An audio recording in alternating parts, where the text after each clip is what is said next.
Welcome back, everyone. You're listening to A Life of a Military Wife. Well, a day in a life, but anyway. Um, no, my life really kind of did a little, yeah. Last week I got sick because there's been stuff going around and kids brought home things and it's winter and that's what happens and it's that time of year.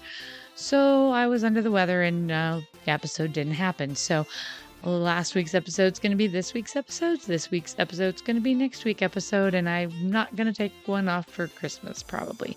But I will be taking time off in January because I'm having a baby. And yeah, that's going to be necessary. So, all that said, as always, I'm your host, Sam Wolf, and you're listening to Life of a Military Wife.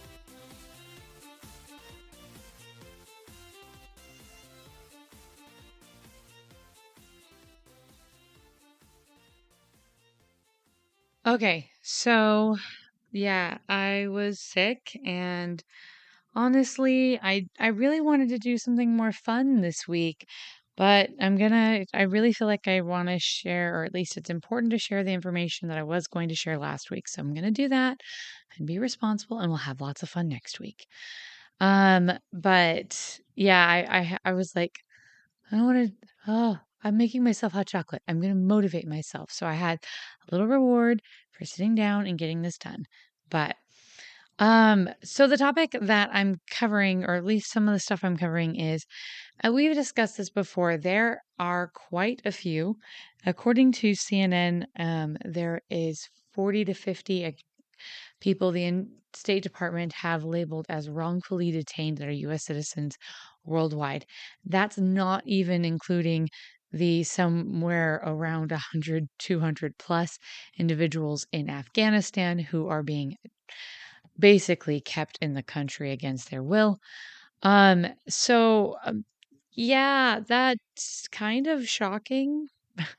That so many Americans are just kind of being left to rot, no offense, for really lack of a better, more delicate way of putting it, worldwide in lots of different countries for lots of different reasons.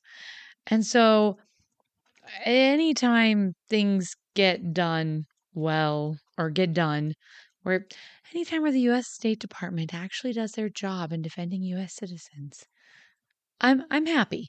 I'm happy. I just wish it would happen more, a lot more. So, if you can probably already guess, this is building up to the whole Brittney Griner situation. And I am glad that she is home and she is safe and she's with her family. And I completely understand the statement that the White House gave out on why they were not able to get Paul Whelan, the ex-Marine, as well in the exchange. I get it. Don't agree. I think they probably could have tried more. But there are some things that I kind of want to point out here. And again, this is just my take on it. Not an expert, but just my take.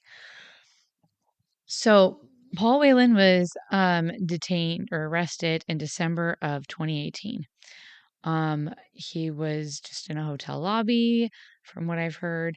He was suspected of spying, but basically, he's just this kind of, I'm going to be a little honest. He's a slightly older guy. He's not young spring chickenness. And he's been retired from the military for a hot minute, or he's been out of the military for a hot minute. And so, yeah, he was labeled as, I believe, wrongfully detained. And so that was in 2018. He was sentenced in 2020. Then Marc Fogle, a American teacher in Russia, he teaches at a school in Russia, where members of the State Department or the consulate there, anyway, their kids attend. He was arrested in 2021, August of 2021, and he was sentenced in June of 2022, the same time as Brittney Griner. And the interesting situation for him was that he was arrested in the airport for possession of cannabis, just like Brittney Griner, except for his was medication. It was medical, and it was because of pain that he has, chronic pain. I believe it's chronic back pain, but I might have that slightly wrong. So he was uh arrested for that. So arrested in the airport for having cannabis, but it was medical. He had all the medical documentation with him, and they still arrested him. And this was, August of 2021. And then literally like the week before Russia decides to invade Ukraine, they arrest Brittney Griner for having marijuana. This was recreational, not medical. And the State Department labeled Brittney Griner's arrest as wrongful and wrongfully detained, but not Marc Fogle. I don't understand why on that one. So Marc Fogle and Brittney Griner ended up being sentenced at the same time. And Marc Fogle got 14 years of hard labor. I highly doubt they're giving him his pain medication. And considering he's got chronic pain, and this is someone with chronic pain, um, yeah, 14 years hard labor? What the heck? Really? Um, and again, this is according to, I believe it was CNN, but anyway, one of the news sources that I was looking at, murderers in Russia are given, I guess, commonly, or the standard thing is 11 years of hard labor. So, an American school teacher who has a medical situation which required him to have a substance which is not typically authorized in Russia is detained and sentenced to 14 years of hard labor. What? Let's back that train up for 5 seconds. Huh?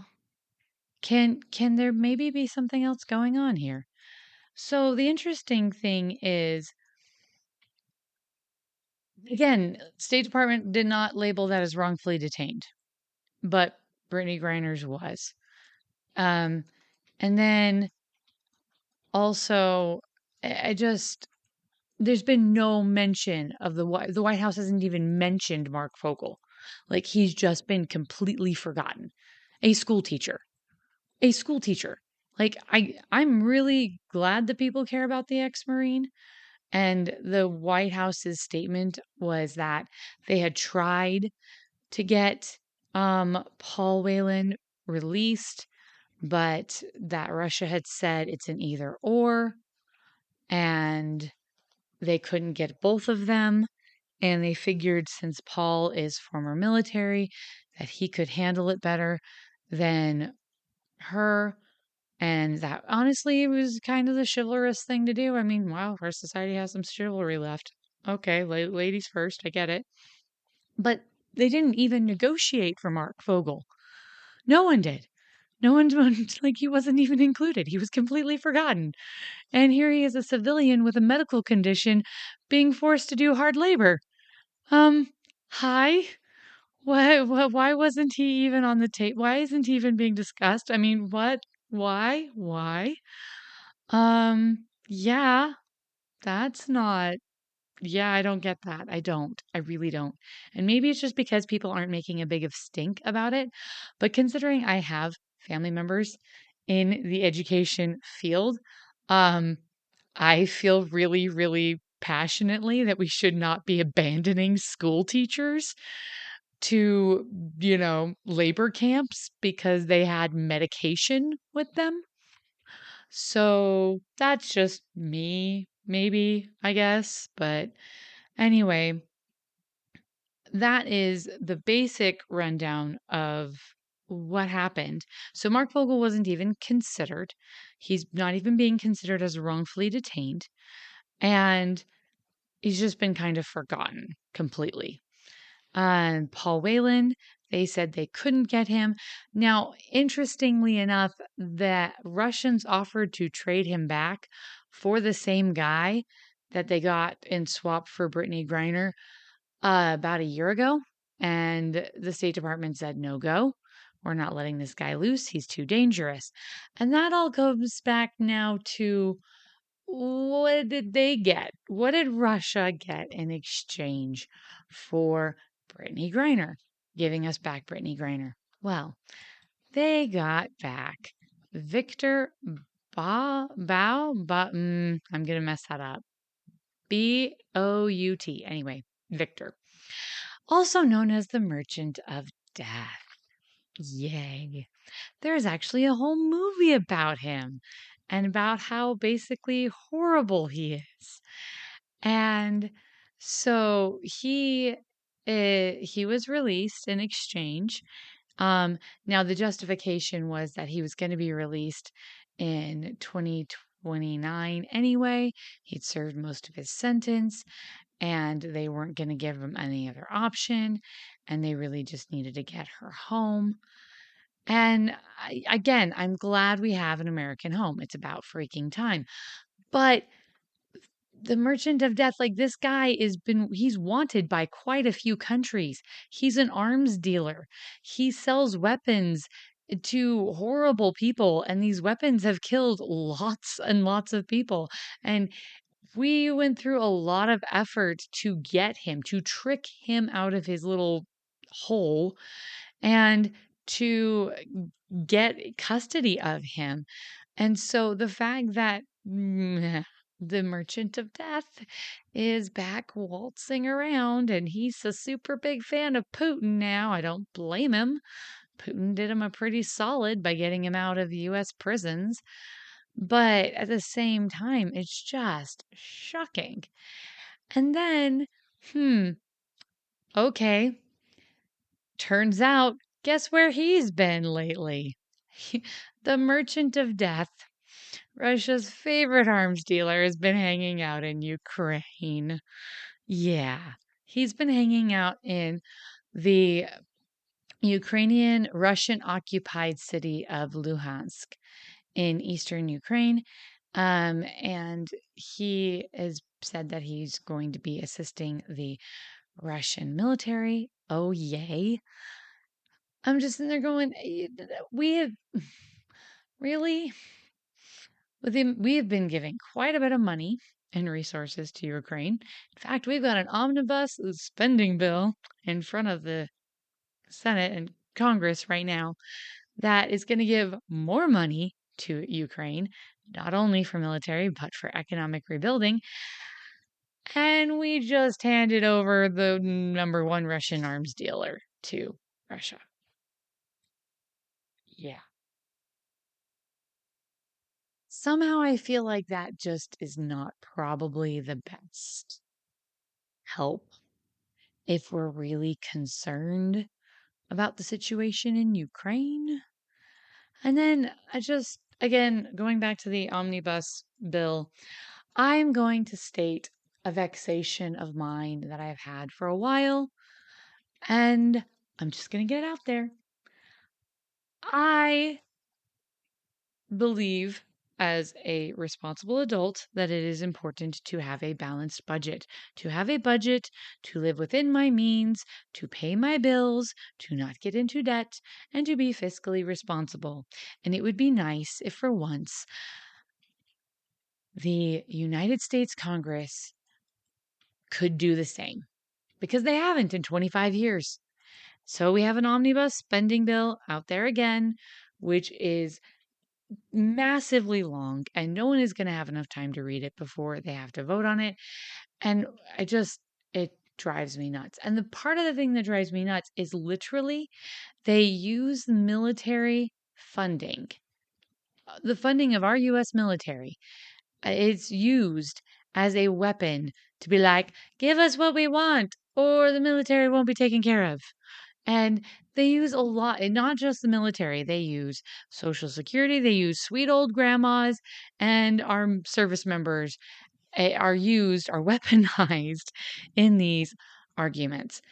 And I think it's probably about time that we just break down the budget spending. We break it down by category, and it has to be passed individually.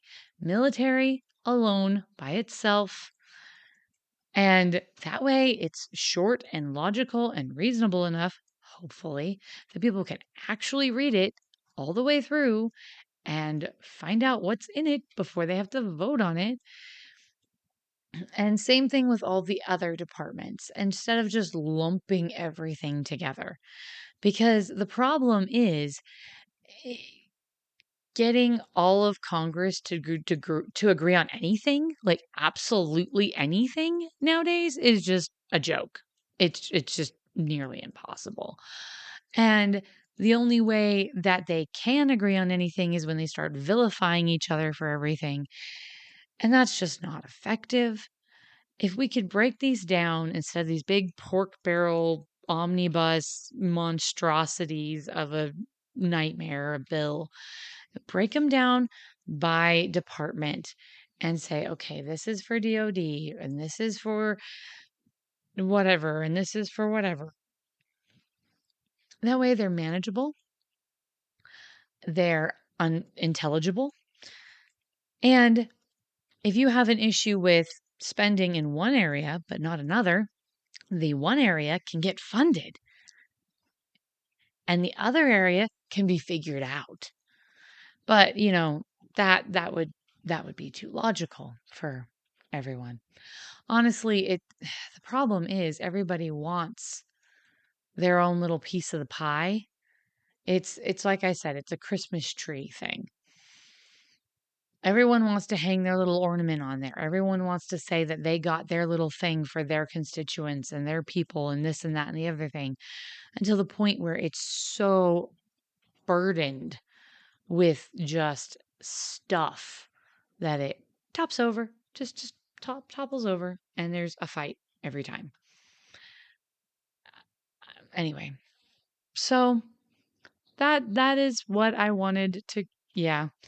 So we've got that beautiful spending bill that is being pushed through a lame duck session of Congress. Great. We have the Merchant of Death helping out the Russians in Ukraine. Woo. Merry Christmas for us.